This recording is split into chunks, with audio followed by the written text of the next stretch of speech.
All right, so we have an interesting one today. I figure we might film some stuff about because it might save somebody in the future. So we got a 2010 Ram 2500 Cummins G56 truck.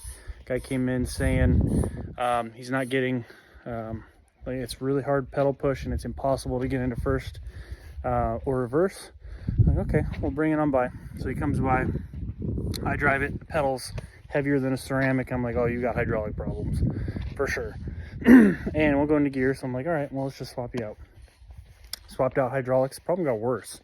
And we're like, well, all right, might have something going on with the clutch. So decided to put it up on the lift, start tearing stuff apart, and this is what we find. So we get the clutch on the bench, or the transmission on the bench, and we're noticing that the throwout wouldn't spin or slide on this very well, right? So we take it off, input's fine, shaft's fine, seal's fine, snout's fine. Washer's removed, although that isn't as detrimental as everybody on the internet seems to think it is. Bowl is worn, we will replace it. It definitely wasn't helping. But nothing generally weird going on here. But we did notice before we took it off that we weren't getting full movement and travel, and this would actually hang up in certain places on the input retainer. So we clean it off. We see some really deep scoring,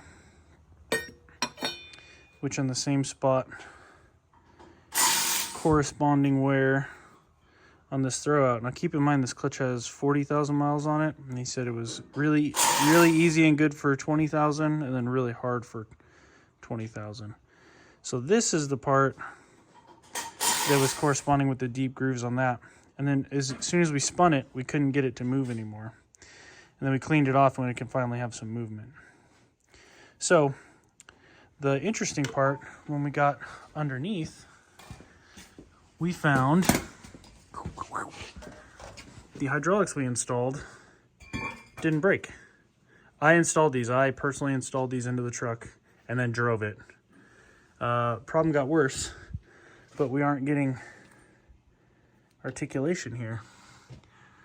Get the clutch part. Notice it's pretty toast. Like beyond any and all reason. So what I'm thinking, oh, and here's the fork. It was installed properly. The white paint was on the pivot ball. The raised section was on the pivoting point for the throwout. So we're thinking that this was so worn and grooved that it grooved this thing out, caused a lack of capability of movement. So the clutch was basically partially disengaged for every time that they tried to shift. Basically, he was like attempting to float every time he tried to put it in gear.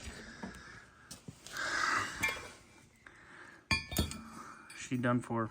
So we're thinking that a what, $50 input retainer would have saved all of this. Bummer. Gotta call a customer.